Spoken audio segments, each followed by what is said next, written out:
Like CK always says, it's showtime, man. It's season 2, episode 10 of the Sports Talk with Dewey podcast. Man, the last podcast went so well, we had to bring everyone back. The Fish is back, Tim is back, Big East legend, Pitt legend, Carl Krauser's back. Okay, I'm so happy we won yesterday. It would have been a tough podcast if we did not win. So at least we have something positive to talk about. But yeah, yesterday we just absolutely destroyed Penn State, 80-46. Man, Carl, what's your thoughts on yesterday's win? I thought the guys played particularly well in the second half, when they was dealing with the adversity of, Penn State making a run for it at the, in around the 12-minute mark, around the 14 to 12-minute mark, they started to make a run. Hit battle back with the leadership of my man Roman Cialeppa, man. Big Roman, baby. The Roman's revenge, it was there. Roll, roll, roll your boat gently down the stream because he was going down the lane, putting that thing in, up and away in it. He took off on his road car. He was out there, baby. He was in that thing like this with the power. You ain't see him out there? He was strong. Offensive rebounds, defensive rebounds, and then you have to knock it off because it's a long night with no strike when you have him threes, baby. Hitting threes? You are crazy. I'm talking about Netflix. It was Netflix. I have a subscription to my man Roman Sage right now. He was lights out. And then, I'm going to just tell you the truth. He's one of our unique, special, tough players, like a Jerron Brown kind of player in my era. That play with me. He gets to the board. He has a knack for the basketball. And he doesn't care who's there. He doesn't care how tall you are. He's not selective. So I love that. I love that hope that we have from Beaver coming. Look, I got Beaver fever, baby. I'm always going to have Beaver fever. This is what it is. This that Lincoln Park when I did the game. This that old Lincoln Park when Malik Thomas and those guys. You know what I mean? This is back then. Coach Mike, shout out to Coach Mike. I'm always showing love, man, because these guys are special. They're special to me. It's always love. You get what I'm saying? Beaver came in and hit those long threes, a couple of long threes, a couple of good plays, right? Bobby Dunn Jr., he stepped up, and he kept making these different intangible plays. I don't know if everybody's paying attention to. Those hawk down, try, attempt blocks. You get what I'm saying? Those stop blocking attempts, we need those to chase them down in transition. Because you can't let somebody think they just got an easy layup and it's just going to be nothing. You know what I mean? And then the way it gets out there and transition to offense, it was crazy. And then God bless her. God bless her. We had my man Cam. We had Cam hitting him with the left hook, the jump hook, the left one. Then he hit it with the right one. Then he was getting and one. Then he was bumping people. He was feeling the guy and making a strong move. I love that about them when they playing like that. But I just need to see them cut down the turnovers. Even Minor made some good shots. DeMarco Minor made some good shots. I didn't call him Greg this time. You know what I mean? No Greg. Look, DeMarco was cool. He made good shot fakes and good midi pull-ups. You know what I mean? And good decisions underneath the basket, good pass and assist. We love that, man. We're just going to need some more help from the other guys. Witherspoon played pretty good, hitting a couple of corner threes. We needed that. We needed him to lift up his competitive spirit because he's been, going through a little slump offensively. So these last couple of games were like pick-me-up, build-up games. You know what I mean? Just give the guys some more confidence, So it was a good game, great games for the fans to come out and believe in the team some more, great games for the fellas, and great games for the athletic department. It was fun. Great job, Carl. I 100% agree with everything. All right, the Fish, what you got? I mean, basically, CK covered it all. I don't know what else there is to talk about. I mean, it was just pure domination from start to finish. There was that time you mentioned, where Penn State started to creep back into the game in the second half. But I think this team, something throughout the season that I've said is they might not be the most talented or skilled on paper, but they're a team that really does fight tooth and nail to the end of the game, even if they're struggling. And that was a stretch like the middle of the game where they struggled against Penn State, but they were still able to stay composed and then go on a run to finish it and just continue to dominate like they were in the first half. And I think obviously Roman was the big piece in that. He's someone that's extremely raw. You can see he has a ton of talent. Like he'll get to the rim with a ton of aggressiveness. He'll crash the boards, but then he won't be able to finish, right? That's something we've seen a lot this year. But this game against Penn State, we kind of saw a little bit into what that could look like once those opportunities start going in, once those shots start to fall. And I think that's something as the season goes on, I think it's something to keep an eye on. Can he become more consistent in getting those opportunities when he has them? Because again, he's a former rugby player. Like he's really big, strong,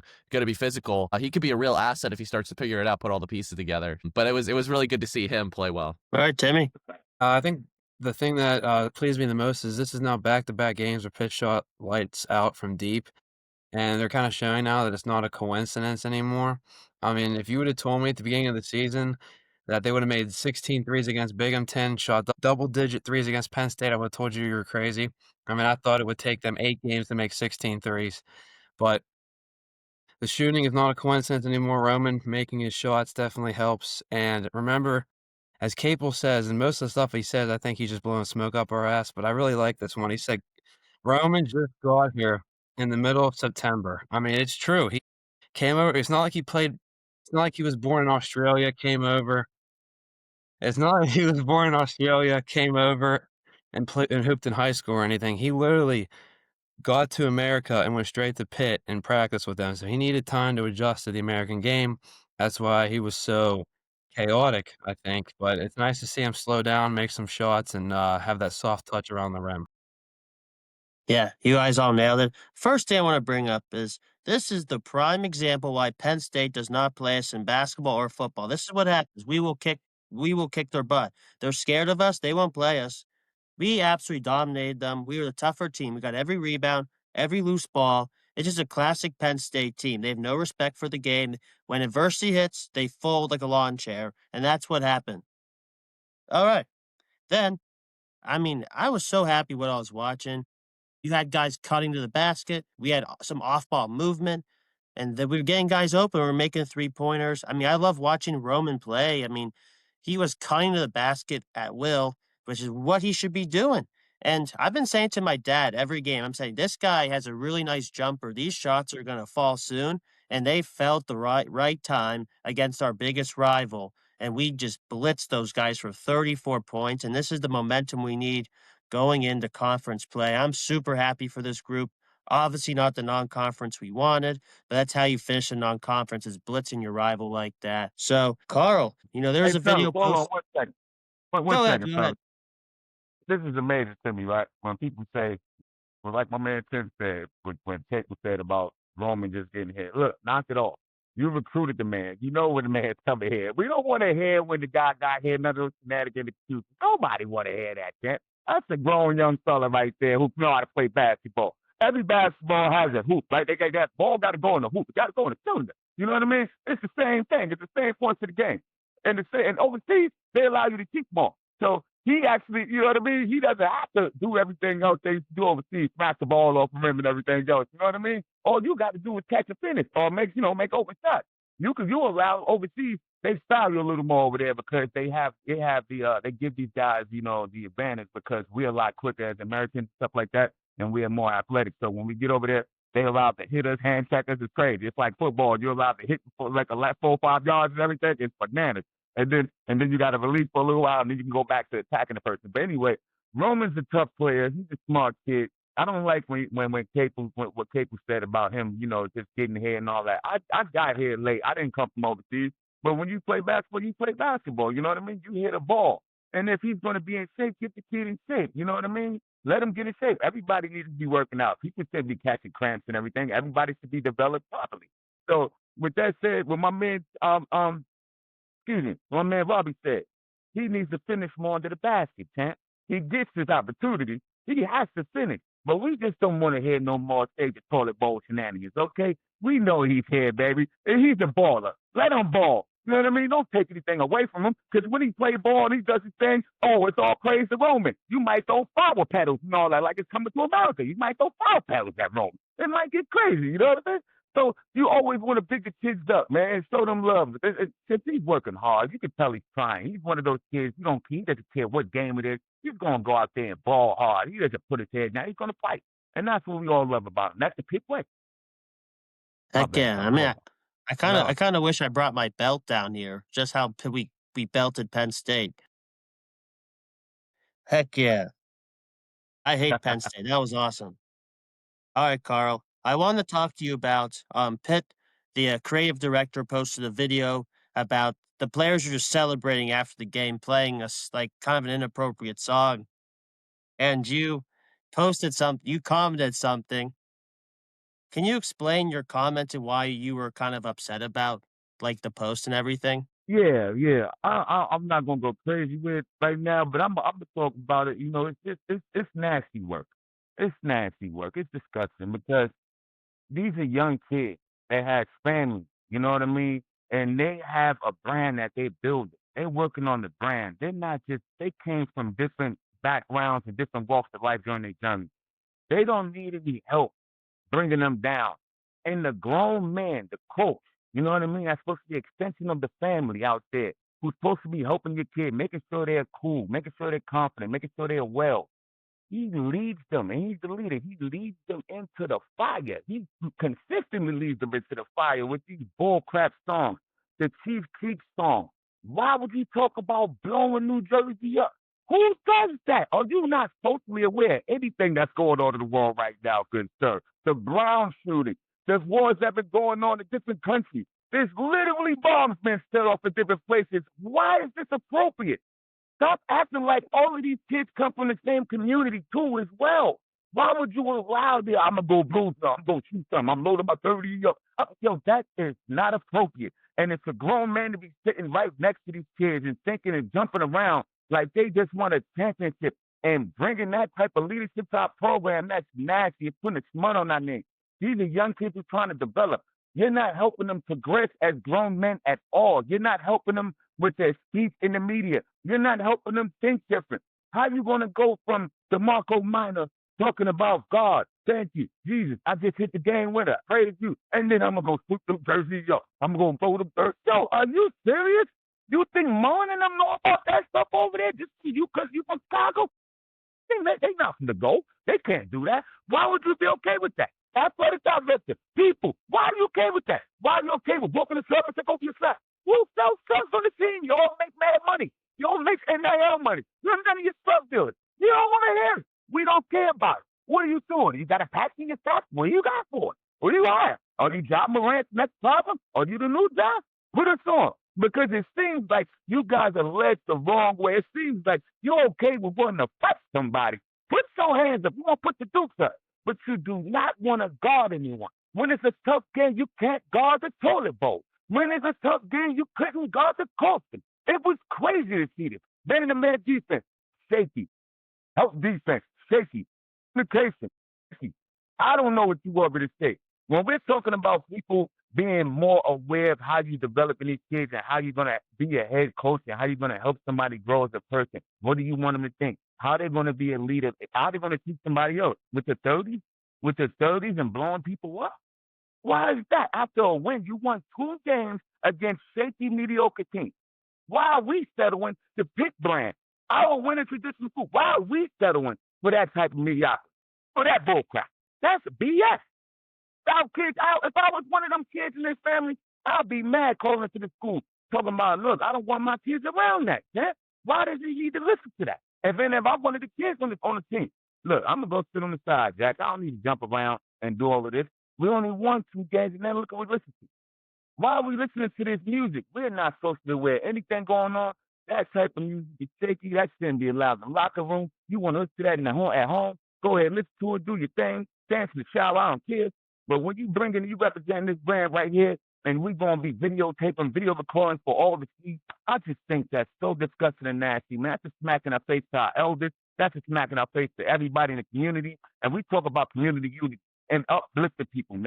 And that is putting people down. That's hurting their brand. What is people talking about? Obviously they're going to talk about him, how he's going to look like this, how he looks like this.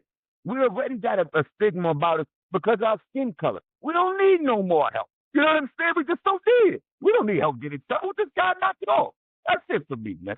That's disgusting, though. Yeah, I respect it, man. You won the dang Big East. You know what wins in this thing. I respect you, CK. But you know what? But you know what? It was a great win. We beat our bitter rival. You know, Penn State was 8-3 entering the game. They went toe to toe with Michigan State. But yeah, maybe they could have handled it better after the game. But hey, it was a great win, and I definitely understand your perspective, CK. All love, man. And I don't want to take away from the win, man. It was a fun game to watch. I mean, they abused them cats, man. They took away the spirit in the fight. You know, they look like the coach stopped coaching. You know what I mean? That's fun when you see the coach stop coaching.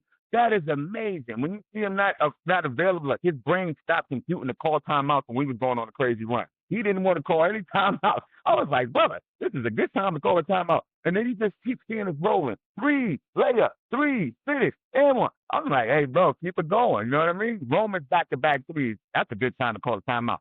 It's layup, timeout, you know. But it was just seeing, it was good to see these guys just, man, just to place the defense, you know. And it was awesome. It was the best to hear. Lee Caroline during the Pitt game, that was crazy. And then it was also amazing to hear all those Pitt fans screaming, let's go. That was crazy. It was like a home game for the kids. That's what you always want to represent, baby. So it's about H2. That always was for me. Let's go. Yeah. I That's think awesome, to CK. CK's point that he made earlier about kind of our standards being lower, you know, the reason I fell in love with Pitt basketball, I mean, my dad's a Pitt alum, and, you know, I watched the teams growing up. Like, I remember 2009 was the first team that I can remember watching, and he took me to the UConn Pitt game that year where, because I grew up in Connecticut, where Hashim Thabit got flipped over by DeJuan Blair, that big time game. It was awesome. I was always like, from that day on, I was really passionate about Pitt basketball. But to CK's point, that's the sort of standard we want to meet, right? Like, that is the standard we upheld when you were playing, when we were in the Big East in the glory days in the 2000s. And to see us fall from that to, you know, having a 7-6 non-conference schedule and losing to Hofstra and Quinnipiac, it's definitely a fall, and it's something that, you know, we need to be continuously talking about, even with these great wins. Like, it's awesome to blow up Penn State, but the reality is there's a lot of work that we need to do to get back up to that level that we should be at, the standard that we should be meeting. Yep. Yep, you guys nailed it. Tim, anything you want to say, or want to keep it rolling here? Keep it rolling. Lots of work needs to be done. That's all I have to say. Lots of work needs to be done. It's nice to beat Penn State, but time to go into Miami now. Heck yeah. Well, one thing I want to bring up, it was just reported by Pittsburgh Sports Now that Amdi Njai has left the team. I pay attention to things, and what I sit pretty close to the bench, and I saw that Amdi has not been on the bench since the Ohio State game. So obviously something was up, and PSN finally confirmed it today. Amdi's a super nice guy. Always heard he was super hardworking, ultra athletic. I'm hoping he finds a new home somewhere and he could show what he got. He didn't really get a chance here, so I'm hoping he goes to a school that will give him a shot and we see that athleticism, that hard work come to fruition. That's all I want to say. And if anyone wants to say anything about Amdi, go ahead. Always love. Yeah. All I remember Zach Austin saying last year was that Amdi was more athletic than he was, which really says something. So honestly, nothing but the best for him, and hopefully he finds a nice spot where he can show what he can do. Yeah, it's a good opportunity for him right now. You know, he's like a free agent right now in basketball, you know, in the NBA. He gets a chance, you know, to show people what he can do, you know, from his videos and his time being on the court. Obviously, some people, if they were watching the game, they could see he's super athletic. He's fast as ever. And he has a good time for blocking shots, you know what I mean? And getting rebounds. And also, he has good offensive awareness. You know, he has good, like, he catches alley-oops and he tips the ball in offensively to rebound dunk. So I think he's going to be good because he can take people off the dribble and he has a nice handle I don't think people know about. He's good like that. So I think he's going to help a good Division One school, you know, a good high school. I don't think it has to be a mid-major, you know what I mean? I think he's going to be very effective. At these times right now, it's about your confidence, you know what I mean? Because it feels like if I have to leave a team, that guy didn't believe in me and you're wasting your time and you're wasting your years. You know what I mean? It's a part of your life. So you didn't work all this, do all that work and put this work in, you know, to be sitting on the bench all the time. You know, you're trying to play, you're trying to get to the NBA, or you're trying to get overseas and keep your professional career going. You're trying to get more money in your NAIL deal, you know what I mean? So you want to do some stuff. You just don't want to sit on the bench and be collecting dust, you know. So salute to him, man, and God bless him in the future. Yep, good stuff. The Fish, you got anything, or just want to keep it rolling here? Yeah, I guess I'll say one thing. I think, again, to CK's point, you have when you have a coach that only goes 7 or 8 deep most nights, it can be kind of tough if you're kind of on that fringe to get playing time. So all the best. I hope he can find a spot where he lands on his feet and get to the rotation somewhere. Yep, for sure. All right. Well, you know, we did a podcast a couple months ago. Well, it was like a month, probably around 2 months in October, and we went over non-conference predictions. So if you've been under a rock, you need a quick recap. So yeah, we beat Youngstown State, Longwood, Eastern Michigan. 3 games we kind of struggled at the half, kind of, but then we closed them out in the second half.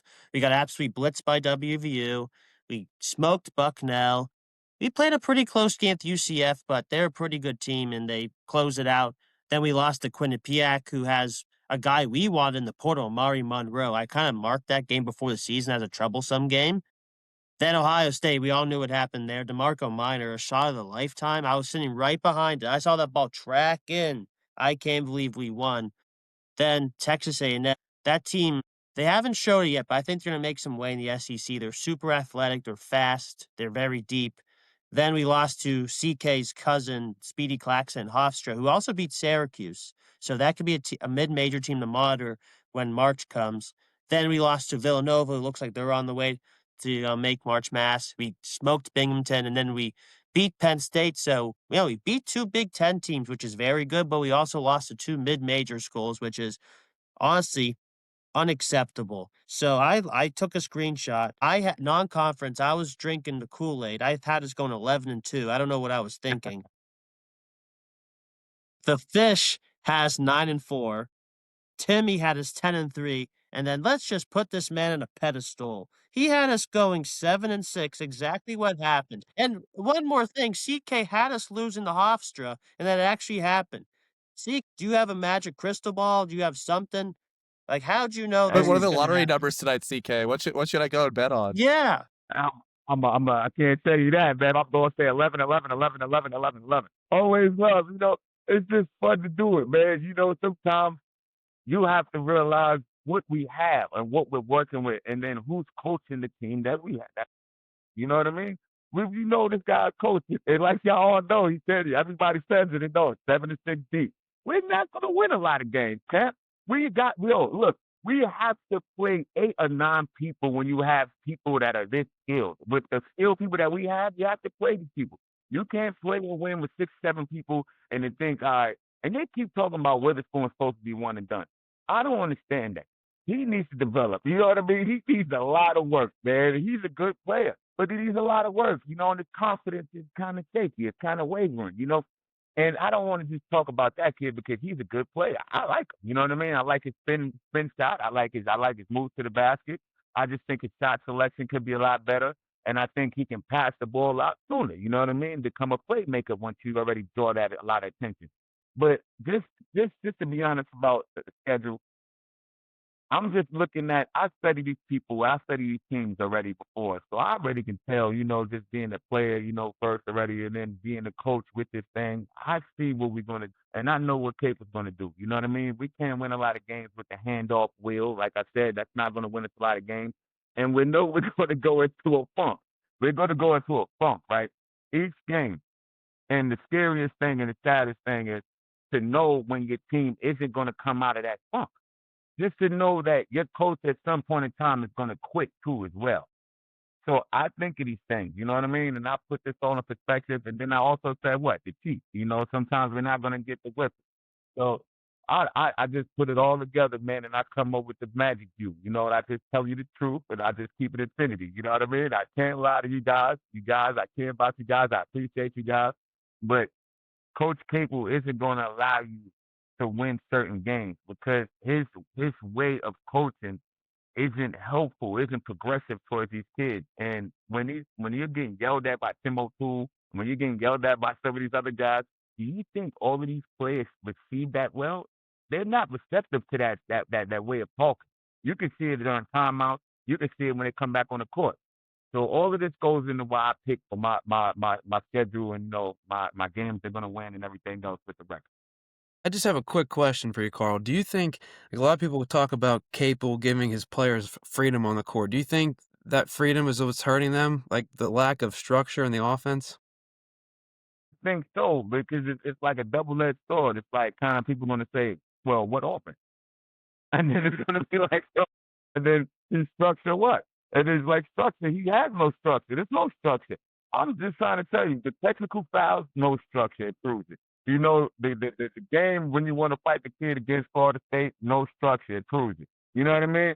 So when you talk about on the court structure, what is going to be a couple of passes, a jack up three, or on the ball screen and a play to the basket. There's nothing really to. The only thing you can talk about with structure is shot selection. is shot selection. We shoot a lot more threes than other teams. You know what I mean? And our percentage is bad, and it's under the 40. So it's kind of crazy to keep jacking up these threes and to get to the rim some more so we can get more foul shots. You got to get more foul attempts. So we got to play the game better. So I agree with you. Yeah, we need more structure, but we also need more teaching. You get what I'm saying? You can see during the game, we need that pick me up. We need that structure. Hey, run this, run this. This worked for us. This worked for us last time. Watch out for this. Flip on this next time. Do this. Back cut. How many times you see somebody back cut to get a back cut? I don't know. I'm just saying, there's certain things you can do within the offense to make it look a little groovy to help you win. But it's not computing their head. You can see if somebody's been taught something, right? They'll make that move. They'll flip on the screen. They'll do the things that we're talking about. If that's not in your head, you're not going to do it. So the structure will be needed with shot selection. The structure will be needed with more discipline.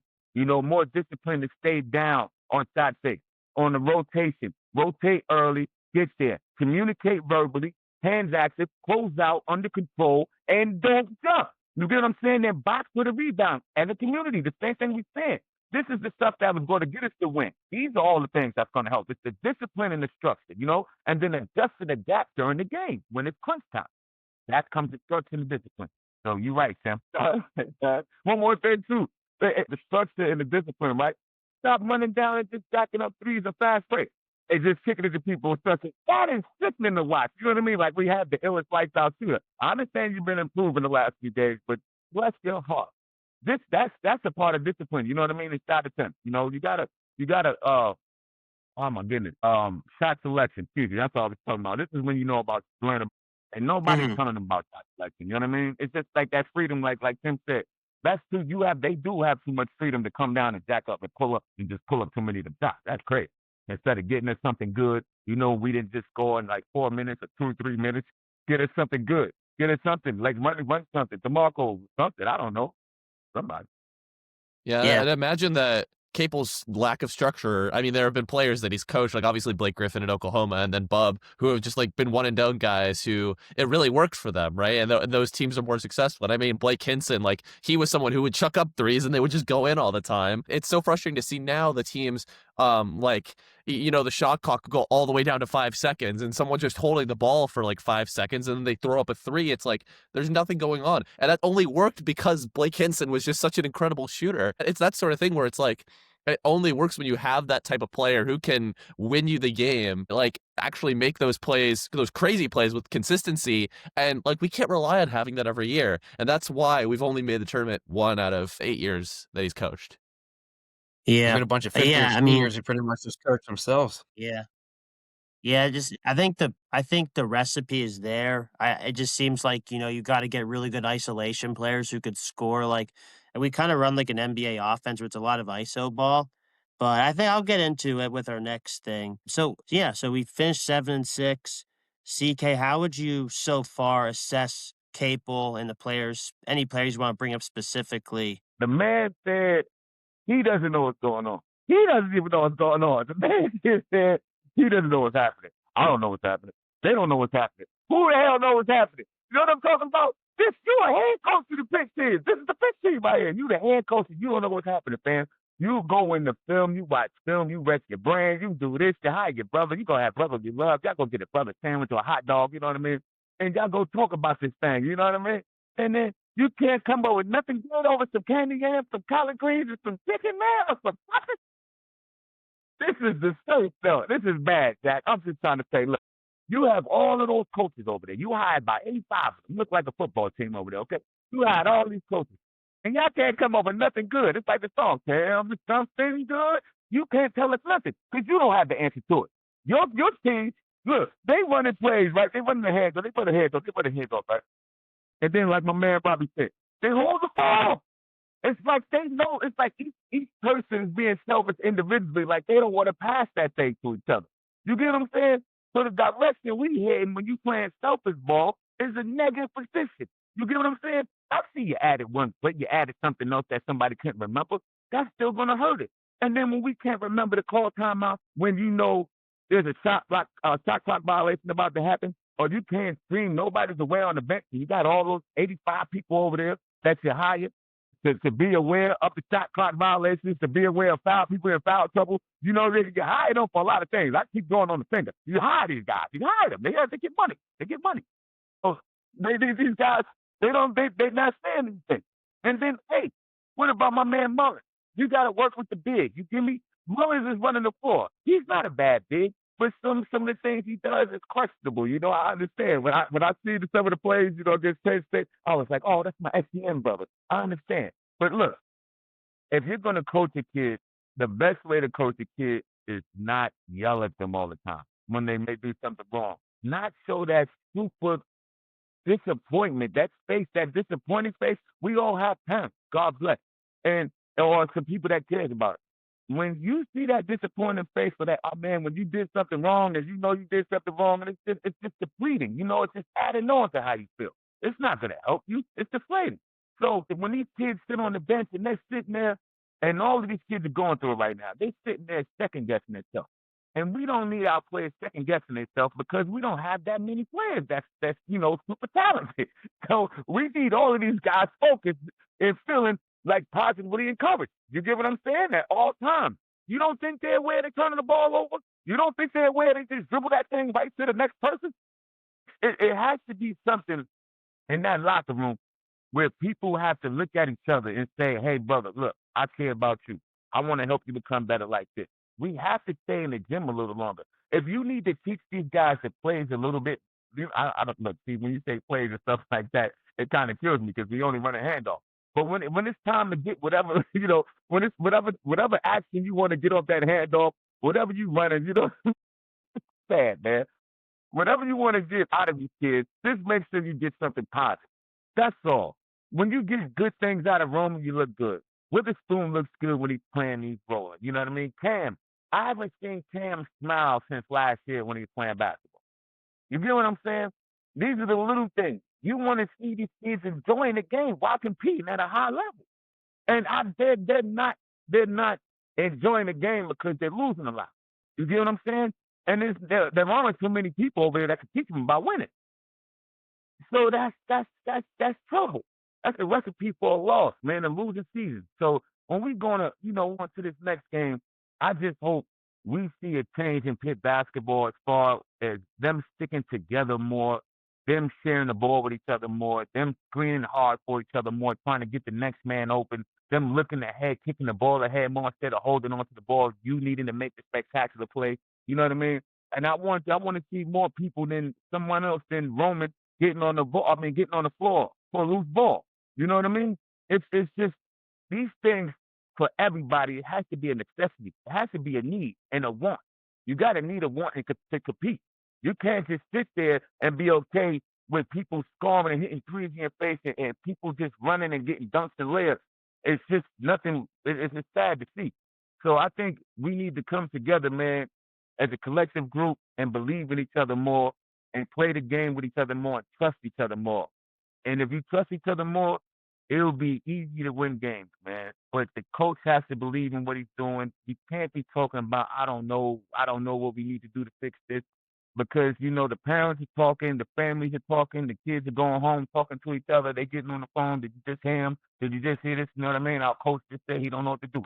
Their family, the friends are calling. That you get the call. Your family, yo, what the coach just say? You say you don't know what to do. Why you there? So now everybody's going to think when they come to Pitt, it's only going to be about losing. So it's going to be like a stepping stone school for you to get new NIL deal money. Is this where we heading to? Because, like I said, my man Bobby brought it up again. It was Bob getting to the one and done. He's out of it. At Champagne, with next year, but that's it. That's it. And that was a rough one for Champagne. You know what I mean? It was an easier one for Bob than it was Champagne. So I'm just saying, you want to be known as a loser who gets to the NBA, or you want to be known as a winner? You can still get to the NBA. You know, if they want you and you win, it's going to make you easier, brother. I'm just saying, you're helping your other brothers get more opportunities and looks too. So that's a great thing. That's why you should play the game hard for your brothers and hard for your people and hard for yourself. So if you want to compete at a high level, man, I don't know what you're going to do. You want to keep listening to Kate say, oh, I don't know.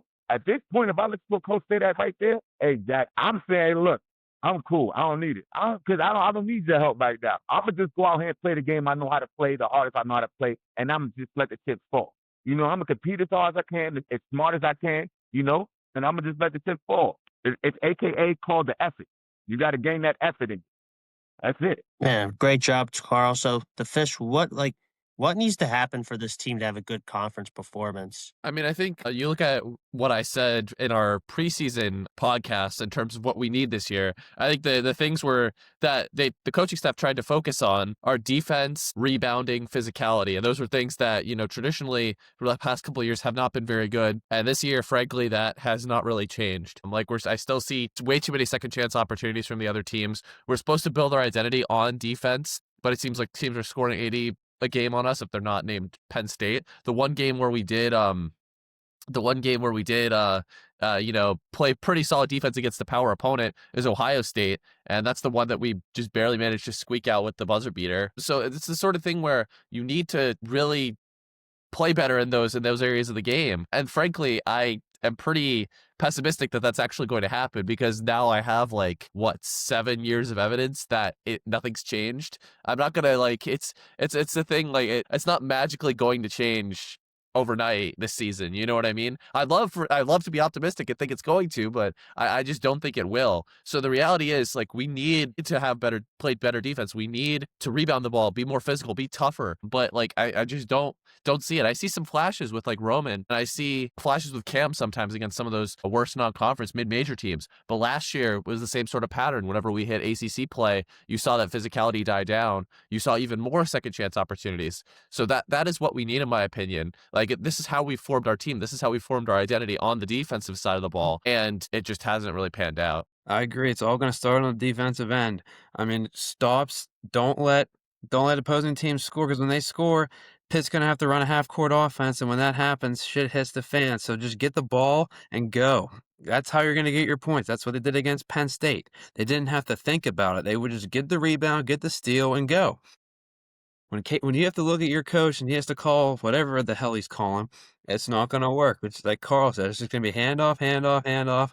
You see Capel yelling horns 4 down or whatever, then no one knows what the hell they're doing. So it's just a disaster. So you need to win on the defensive end. Defense and rebounding, force turnovers, do the dirty things. Be the hardest working team in the country on the defensive end, and that's going to score you your points.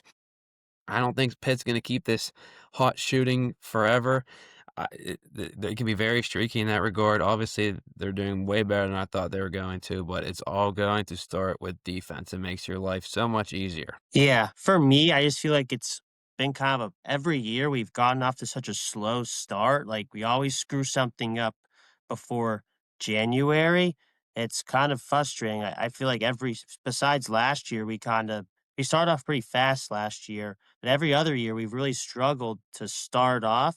And I just think it's because we just can't run a good motion offense. So what I want to see the rest of the season, what I saw in this Penn State game. I want to see really good off-ball screens. I want to see good cutting. I want to run some action for Barry, set some off-ball screens to get him open for threes. I mean, I know it's the basic set a pick at the top, but I've been watching it. If you set a pick at the top, Minor, Biba go inside, defenders are going to come in, and you could swing that ball to the corner, and that stuff works for us. So I want to see a lot of ball movement. I wanna see Roman cut a lot. I kinda wanna see Noyes get off the ball. I think bad things happen when he has the ball in his hand, so I kinda wanna see him move into a Greg Elliott type of role and just sit in the corner and splash threes. Because when he does that, he's a really effective player, and I just wanna see Papa Conte get healthy. I think we really need him, and I think if Papa gets healthy, I think we should play Kier and Mullen a lot more, so we have 3 big men, because when we play Miami, I mean, Malik Reneau is balling out this season. Ernest Uday is a big time center. I think we're gonna have some flexibility where we match up against the other team. We could play smaller and have Roman at the 4, even though Roman's a big power forward, or maybe sometimes you have Papa and Cam play a little bit as well. So we really need to match up against other teams. And another thing I wanna say is, um season does kind of feel like a wash, because the recruits we're having next year, and a lot of people just focus on next year. And Jay Kuntz, Sorry. Jay Kuntz, he didn't have any hand in building this roster. So I'm hoping that maybe this is a theory I have, is Capel's kind of had trouble adjusting to this new era of college basketball. And I think bringing Jay Kuntz in, he could focus on all the recruiting while Capel could just focus on the coaching to take the load off Capel. So I'm hoping we can just finish the season It's too much strong. for him, Duey. It's too much for him. He can't do it. It's too much for Yeah, him, Duey. don't focus on recruiting and have someone else coach. Yeah, exactly. I feel like that has to be the way to go, Seriously. but We need an X's and O's specialist. I mean, Here we go, Carl. yeah, Dewey, you were gonna say you had told me earlier you think we should just hire an offensive coordinator that should just basically just scheme Well, up an offense for us, right? we actually have one, and he obviously doesn't really know what he's doing. He's horrible. I researched that. But sometimes our offense looks really good, like against Penn State. And some other games, like it looks good, like we're moving the ball. But when it goes bad, it goes really bad. You're stagnant. You have 5 guys around the perimeter, not moving at all. So that would be great to get like an offensive guru runs a good motion offense. I would prefer like I watch UConn. Oh, there's some of their off-ball screening is just unbelievable. The ball movement, Michigan State, Purdue, it's unbelievable the offenses they run. I would just love to see that. But yeah, so that was just a theory I had. It does sound like kind of stupid. I just want I like don't want to give up on Capel yet because Jay Kuntz is such a great hire GM. I kind of just want to see Yeah. what happens when he takes over. Jeez, why is everyone laughing? He can't even drink his water. You almost made me die. It's easy. I almost died right there. I almost fell. I almost spit off. I almost choked. I almost spit on the camera. It was over, man. Oh my goodness. Oh my goodness. Let me gather my life. This is crazy. Did he say what he said? Y'all heard that too, Dude, man. That was crazy. Dewey's just a Capel homer. It's all right. What'd you say? See, I think CK is just disagreeing with you a little bit on your take of we should give Capel more chances. I just Hey, that's what they said. That respect him for definition of trying to crazy change is the real. hire GM. That definition of crazy is real, man. You keep wanting a different result. I do get what Dewey's saying, though, to an extent, like with Jake Kuntz, at least, with him specifically. I think there's a little bit of like fire there in terms of GMs with all the recruits that we got for next year. But my worry is if you look at next year, like we have 3 really good recruits coming in. They're all going to be playing in this Capel offense where like it's very ISO heavy, very, I want the ball, I do everything, right? Are all those players going to have the similar mindset? And is it going to be something like, we had X Trey and Audis Tony on the same team, all kind of with that mindset too? Like they're all really talented players, but they can't all share the ball. You know what I mean? So that's my concern, at least for next year, if we were to keep Capel around for another year. Like I said, you have What they gonna get, Tim? Get Tim. You have 3 freshmen coming in. We better hope the other 12 are good, or else we're screwed. That too, yeah. Hey, who's going to teach somebody to become better? We're running the same thing. Who's going to teach who? Who's going to be the upperclassmen? We used to have Ron Brown, Jr. Page, or somebody, right? Just a game, Brandon Knight or somebody, James Smith, Donato Sabaga, Corey Morris, Mark McCall. We had somebody to teach somebody something in some position, in some way. You know what I mean? And it trickled down. We passed it along. We passed it down. There's nobody that, what you going to tell? Hey, yo, look, they're going to tell the guy, look, you run the handoff like this. Don't run it high like this. You go hand it off like this. You got to have a low handoff like the running back. Yo, oh my goodness. This is sickening. You're going to keep doing, you can bring whoever you want. Bring all 4 of them. Bring 5 of them. Bring 6 of them, Max. Look, all of these guys, like you said, go play with the same offense, right? And then look, like when we play selfish ball, who's going to be the first person to get pissed off at the other one? When the first person screams at the other one, who's going to be mad? The other one, they're going to have a fight in the locker room. They're going to be arguing with each other or something. Yeah. Because this guy thinks he's going to get 30 shots. He thinks he's going to get 30 shots. These are top something recruits. They're looking at each other like, hey, fam, they're already playing like this here. They playing the selfish individual ball. They playing let me do me ball, So now I'm going to come here. They're not saying I'm going to come here and I'm going to solve all of that by bringing them together. They're saying I'm going to come here and I'm going to show them we can win by me getting buckets. That's their mindset. I just think that we saw it for 2 years when we won 20 games that they actually built a pretty good team with some good isolation scorers. And last year, I think it would have been better if Damian Dunn didn't get injured. So what I'm thinking is if, Kuntz could just build it. I think Capel has issues building a deep 12 to 13 team, a team of like 10 guys could actually play. It seems like he's always good at getting like 7 or 8 decent guys. I mean, that's another story. I mean, I just don't know why he just never builds a deeper team. So what I'm thinking is if Kuntz could come in here and he could really focus on recruiting, getting, you know, 10, 12 guys who could actually play and that fit this isolation system, And the maybe it money. could be better. So that's what I'm They're not saying. gonna play. They're gonna sit on the bench. They're I gonna don't sit on think the who bench. They're gonna look like Omni. He's out of here. They're gonna be yeah, out of here. I don't think Cable Yeah. think cares who 8 through 10 is. He's not gonna play them anyways. It Yeah, is that's the Right. issue. frustrating. They Like, they why is he looking for the recruiting front all door. these guys? Like, And why like is I'm frustrated about that. Like, Makari Moore is a nice prospect. Iowa State got him. Why is he not playing? We get Henry Cody Lau. His offensive game isn't there, but he could help us defensively. Why is he not playing? I don't understand. If you don't think a guy's going to play, why'd you recruit him here? That's something that does frustrate me. I can't stand playing 6 or 7 guys. You need a deep team in the regular season. So that does frustrate me as well. That does need to change for the rest of yeah. the season. I think the other thing about 2022-23, a perfect storm of veteran guys that came in and a mix of, JB sticking around, who being that really solid leader that year. I think that's a big reason why we were able to be successful that year because like it was just such a collective great team that just happened to come together with a lot of veteran guys. And whenever you're relying on youngsters like we are this year, like the freshman Roman and Omari, who are gonna be naturally just very erratic. Even like Noyes, like he's still very young, a redshirt sophomore, like with not enough experience. That's a big thing too. It's like you can't rely on these guys to make individual like iso ball plays because it's not always going to work out that way. And then you're gonna games where they're all off, you're gonna lose to like a Hofstra or a Quinnipiac. And it shows how much you don't care about the other players. You know what I mean? Like I think about it, just all those times when you have those home visits and these other visits from these coaches and they coming in and they tell you what you want to hear, they say whatever they say to you in front of your parents and your family members, whoever's involved. And they're sitting there now on the bench like, man, this dude he just lied to me. He just curved me. Like, you know what I mean? They just on the bench just looking like, yo, that's just crazy because it's disrespectful to everybody involved. You don't think these kids are waiting for their one-sided moment like they have in the NCAA tournament? They waiting for their one-sided moment. They waiting for this. They waiting for that. So I don't think you should take that away from them. You're not going to use these kids and you're just going to, you're not going to redshirt them at least. You're just going to just have them sit there. You should at least be, more and more helpful to, help them get to another school or help them do something else instead of wasting their time, family. This is their years. This is the time of their life. And this is the time they need to help. I mean, they need help. You know what I mean? That's why they're here at the school. So if you're not going to use them, man, don't disrespect them by just having them on the bench because they're smart kids that will just, leave. They don't have to stay there and take your shenanigans. They don't have to stay there and deal with just being on the bench. That's an uncomfortable place to be.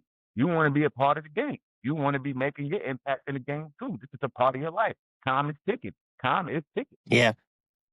All right. So we're gonna let's wrap up and then we'll talk a little bit about the bowl game coming up on Saturday. So I had us going 8-10 in conference play before the season. Fish had 9-9. Tim had 11-7. Then Carl, our crystal ball predictor, had us going 10-8. If we go 10-8, I might pour milk on my head again. I'm being serious. That would be awesome. Carl, why'd you pick 10-8 before the season? Is there something you know Look, we don't? I was joking. I was just joking. I was playing. I was fooling y'all. What he said in the morning, I was fooling y'all, baby. I got Beaver fever. I got Beaver fever, but I don't have that much Beaver fever. My Beaver fever ain't like that, baby. Just say I can't do it like that. My brain like thing. I can't do it like that. And when against man, did you see who we have to play? The 10. That's unrealistic. I'm not giving them 10. That's a lot. I'm gonna give them. Whew, dang, it's gonna be rough to say that, man. It's gonna be rough. You trying to ask me the prediction right now? My prediction right now for the season? So what The rest of I was asking, like, are you gonna go higher, lower, or the same of your initial I'm going prediction? lower. So it seems like you're going lower. Yeah, let's give him. I'm gonna give him back that cool 7. And I'm gonna try. I'm gonna say 6. I'm gonna go 6. I'm gonna go 6 with a 7, like a spade. 6 and 7 in the possible. I'm gonna go spades, but yeah, it's Steve Monday. It's spooky over there. It's spooky. They need some help, man.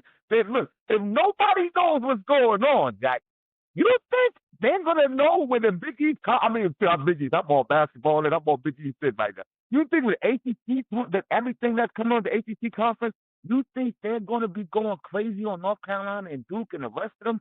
That is ridiculous. Virginia Tech is good. All of these teams are good.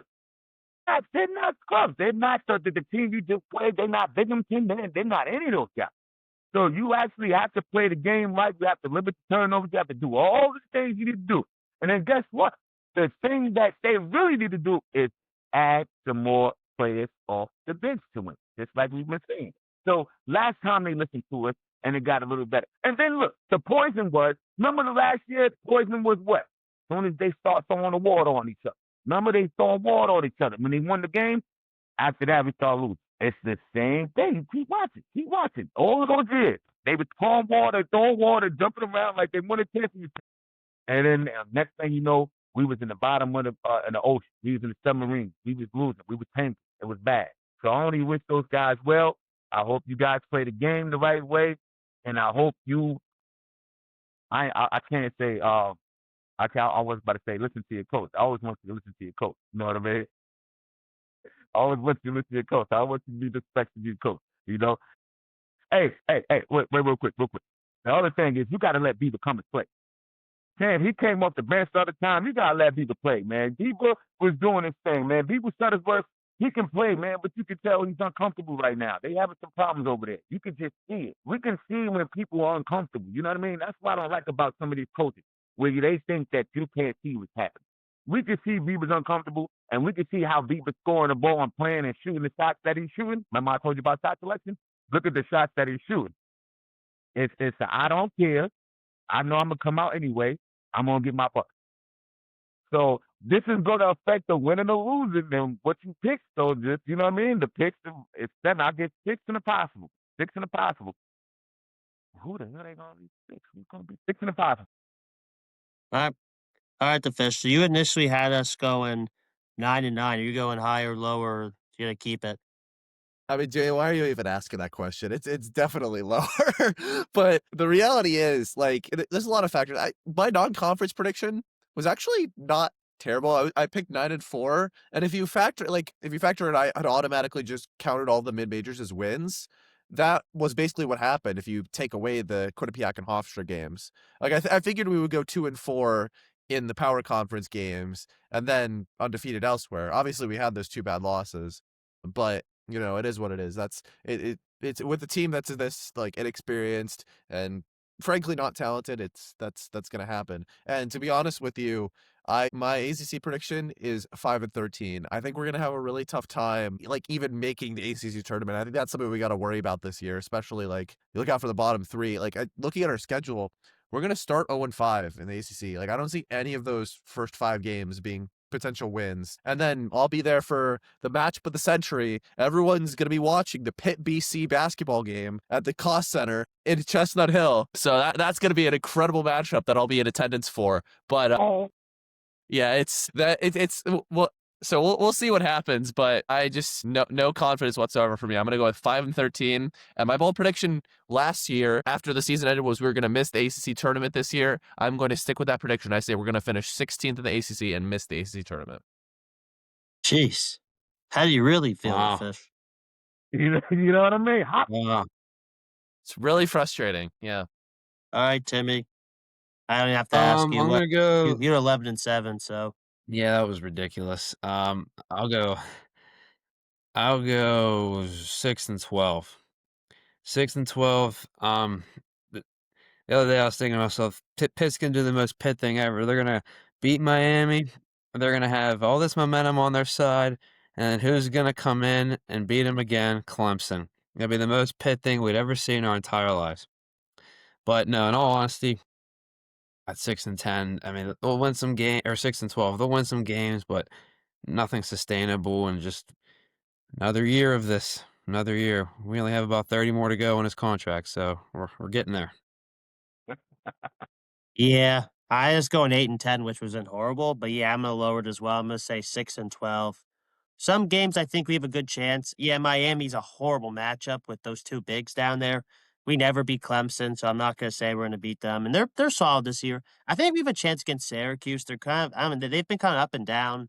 Georgia Tech is horrible too. I think we have a chance in that game. I think we got a chance against BC. Louisville, there's no way.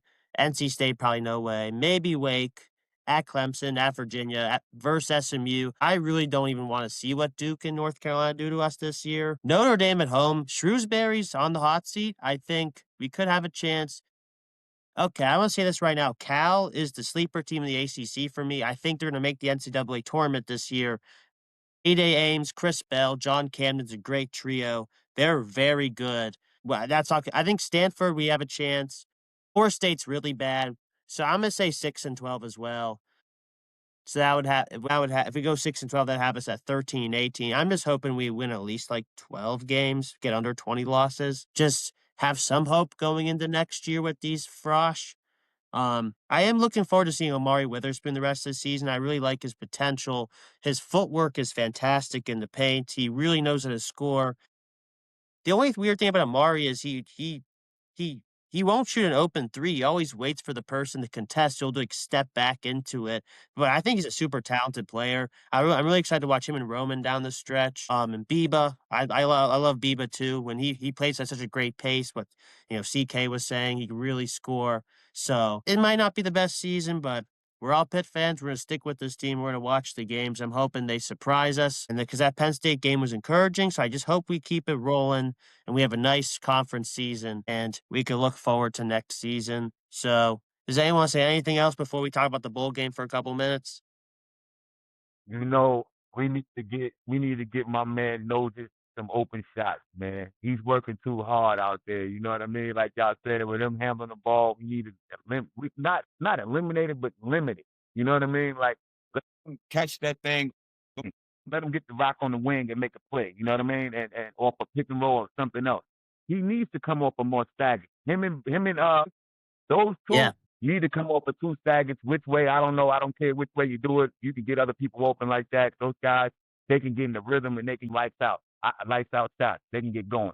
I want to see them use more flare screens. You know what I mean? Those are good, like, because they can flare and sweep. And No just always showed he can sweep and get to the basket and get the man one for it. And then another thing, man, like when you talking about these conference wins, I'm gonna bring mine down to 5, Jack. I'm gonna Good. say 5 possible. Yes, sir, CK. Come join me in the 5 and 13 club. Let's Yeah, go. yeah, I'm always we high five, man. Yes, sir. I can't do it, man. I had to think about what I just said. I was like, hold on. We have all of these games. No, man, this is bad. And I hope they win against BC, both because I did the between the lake pass, right there over there, BC. We got to beat BC. They was talking all that trash. We beat them by over 20, right in front of everybody on ESPN. So I would love to see Pitt beat BC. I can talk my trash. I can play my video from 1999, from 2044, back in the day. I'm just saying stuff messing up 2044, but from 1922. I've been playing basketball for a long time, and I just want to see these guys do good. It sucks that these teams, when you come to university, right, and you think of the University of Pittsburgh, you think about like, hey, we're gonna win. We're gonna win. We're gonna come here. We're gonna get somewhere. We're gonna do something. The fans are great. The people are great. Our supporters are great. And you're gonna say, hey, man, we got something. So now, what do you think some of the kids be thinking when they come here over the last few years and they just losing that? Do you think they're more confident, or you think they're playing, or you think they're actually kind of because you always talk about, hey, y'all keep talking about these are young, inexperienced kids, but they've been playing basketball for a pretty long time. So I'm pretty much thinking they're experienced enough to get recruited to make it to this level. They should be experienced enough to figure out when you need to make a sweep and a drive play, or when you need to screen somebody, or when you need to rebound the ball, or when you need to dive for the ball, or when you need to talk on defense or offense. I think that you're old enough to compute. I'm just saying, right? I wanted to, my question to y'all, what do y'all think is the problem with those guys? Is there any of those three, or is this they just not get? I think development, like coaching and development, is a huge thing, right? Like they're not being put in good positions to succeed, especially like I think I would imagine, again, I didn't play high school or college basketball, CK, so I'm not really one to speak on it more than you are. But there is definitely a difference between the high school and college game. It's a different level, right? So especially like when you're a young player coming into college, I'd imagine you need some sets. Like it probably builds a lot of confidence to like get those players open shots, get them opportunities to have the ball in their hands, and you run sets where they're going to be open, get opportunities to score. And the fact that those haven't been drawn up for them and they're kind of just thrown to the wolves on their own, regardless of like, they're experienced players, right? They're really talented players. But again, like college is a different animal, and it's a step up from whatever they were playing before. So I'm not saying that Capel needs to like hold their hand necessarily, but also give them guidance, not let them fly blind and just have the ball and try to make a play, because as we've seen, that's not going to end up very well. You look at a guy like Omari, who has all the talent in the world, but has struggled to actually score the basketball at times because he's just like all the responsibilities put on his shoulders sometimes to score. Set some off-ball screens for him, get him open, get him moving towards the rim. Don't just have him run these ISO plays all the time. So a lot of that has to be attributed to coaching and the position they're being put in. I think it's coaching too. It's a shame. Yeah, I think Pitt's players can be good, but they have to be put in position to be good, like you guys said. I mean, actually run stuff that creates something. Don't just run something just to run something, just to move the defense just a little bit. Like, actually have some quick hitters in there. Get quick baskets. Get open threes. I mean, it's not you don't have these lottery picks that are just gonna go out there every night and just you can just roll the ball out there. They can just pick their shots, pick their spots. No, you have to put these players in position to score. But as a famous coach said, nothing changes if nothing changes. So, I mean, we're talking all this stuff. We know nothing's gonna change. Yeah, you guys nailed it about all the X and O stuff. For me, it's always about the depth. I just do not understand. We recruited a team with absolutely no depth this season. You can't win with you only have 8 guys max that could actually play. I feel like some games, like for example, the A&M game, they played like 11 deep. They're super fast. We need more bodies. I feel like we have a really nice nucleus this season, but they need some help. I think we need another big. We need another scorer. It would have been nice. Deshaun was fully healthy. Obviously, he shouldn't be on the court. It would have been nice to have a big and another scorer with these guys. I think we could have did something. So I guess I'm a little frustrated that we didn't build a team with any depth at all. And I don't understand what the team he was coming in with this season. So that's for me, it was a little frustrating when this team has a really good nucleus of players. They just need some more bodies to compete. So that's what frustrates me. So I think we nailed everything on the basketball team. There's potential there. There's potential. I just need to see it. Uh, so let's talk about the bowl game. The Military Bowl's on Saturday, real quick. I think it looks like Mason's gonna play. Boozy's gonna play. Kyle Lewis entered the draft. Des Reed entered the draft. So those 2 guys are out. Carl, are we gonna win the Military Bowl? Come on, man. Oh my goodness. I'm always gonna go with my Pitt Panthers. I don't care who's left. We gonna rock it, man. Look, man. I'll say, yeah, I'm rocking with it, man. I'm rocking with it. These guys left, and God bless them. You know what I mean? They have a great opportunity during their journey. They worked hard for it. Their family for it. And I'm really proud of those guys for sticking around this long, to give us such, memories. And I'm happy to be a part of those games and screaming at the games for them and cheering for them. So I'm always going to rock with the Panthers first over everything, anything. Every game. I don't care if I think we're going to lose or I don't, whatever. I'm always going to think like my man Robbie and Tim. You're going to always gonna be optimistic. You know what I mean? Like yourself too, Duey. We always going to be optimistic, baby. We wearing these Pitt colors for life. It's H2P. It's all day. We got to rock for our team, man. We got to support our people. Even though you might think they might lose. It's all right. We're going to still support these people. And I can't wait because I can't wait for this game right here. I can't wait for the 49. This is what I'm representing. 4 up, 5 down, 49 town clowns. This is what we doing. So it's always going to be H2P and Pitt. I hope y'all win. Pat Narduzzi, man, I hope you go for it. 4th down is 3. On 4th and 2, would you please go for it? I don't care who went to the NBA draft. Tell them that you got somebody else in the back. You know what I mean? Tell them that you got somebody else. It's just don't be like Casey sometimes. You got to trust your players.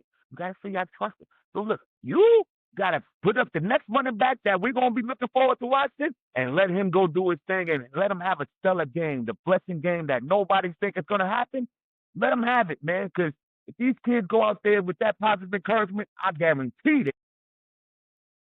I'm not saying I guarantee if they go out there and play right. All right, the Fish. How do you feel about this Military Bowl? I feel pretty good, honestly. I will admit I don't really know much about East Carolina, but the fact that they have the same record as us in the American Conference gives me a pretty good sign. But obviously, we're the Pitt Panthers. It's significantly underperform in bowl games, especially against Group of 5 teams. So, it could end up being close. I don't know, something about it this year. I just have a feeling it's gonna be a good, comfortable win. Like I think we're gonna be really happy next weekend. Like Mason's playing, Boozy's playing. We still have a lot of those, like our senior guys, like Kabir. I saw he was making the trip. Probably Poppy, I'd imagine he's going to play. So I think we'll have our team fully together. And we were a solid team this year. The 2 games we lost, Notre Dame and Miami, great schools. We're the last 2 teams, last team in and the first team out of the playoff. The 2 teams we lost to at the end of the season. Other than that, we pretty much ran through our schedule, except for a couple of hiccups at the beginning of the season that we don't have to talk about. But I think I feel pretty good about this bowl game, and I think Mason's going to come back next year. I'm confident with that. If we retain Cade Bell, which I don't see any reason why a bigger school would want to go after him, to be honest, like seeing how our offense was in those bigger games. But if Cade Bell comes back, Mason comes back next year, I think we'll have a really good team, and I think that's going to start with a bowl win this week against East Carolina. All right, Timmy. I'm feeling pretty confident. Narduzzi's is going to get his 3rd bowl win at Pitt. So, yeah, Mason will come out, take care of business. I don't care what the team's like. You should beat East Carolina, 10 times out of 10. So we'll get that taken care of and get ready for a big offseason where they can hopefully improve the line and just get great backs, great receivers, and get ready for next year. Yeah, I'm looking forward to the opportunity going 9-4, winning 9 games. Yeah, we're playing an American team that we're better than. We should win. Last year, we didn't even have a quarterback for that game. So this year, we have one of the best quarterbacks in the country playing. And that's Mason Heinschel. I'm excited to see some young guys play. I want to see some younger guys. I want to see Bryce Yates play. I want to see Malachi Thomas play. Some good players on defense. But yeah, I think we have a lot of good, like Rasheem's going to play. Looks like Lovelace's going to play. Looks like most of our players are going to play. So there's no excuses not to win this game. And if you remember, we played the Military Bowl in 2015 and lost. I think that's going to change this year. 10 years later, we're going to win the Military Bowl. So, yeah, that's all we got, man. This was a fun episode talking about basketball. One question, fellas. Each of y'all. How many touchdowns do you think my man Hansel, how much is he going to run for? And how much is he going to throw that thing for? How much is he going to throw that thing for? 4 touchdown 3 passes. tutties. I got 3 passing and 1 rushing. I got 3 passing, no rushing. All the rushing's going to Boosie Turner, my guy. Oh, let's go, baby. I hope it comes through, man. Mr. Hansel and the whole Pitt team, man. We support you, baby. Hansel, let's go. Lead us to the bowl, baby. We need that bowl tip. We believe in you. It's H2P, Hansel. We go crazy on the Duey show. H2P. Yeah! Let's go, Hansel! All right, that's how we're ending it. Hail to Pitt. Hail to Pitt.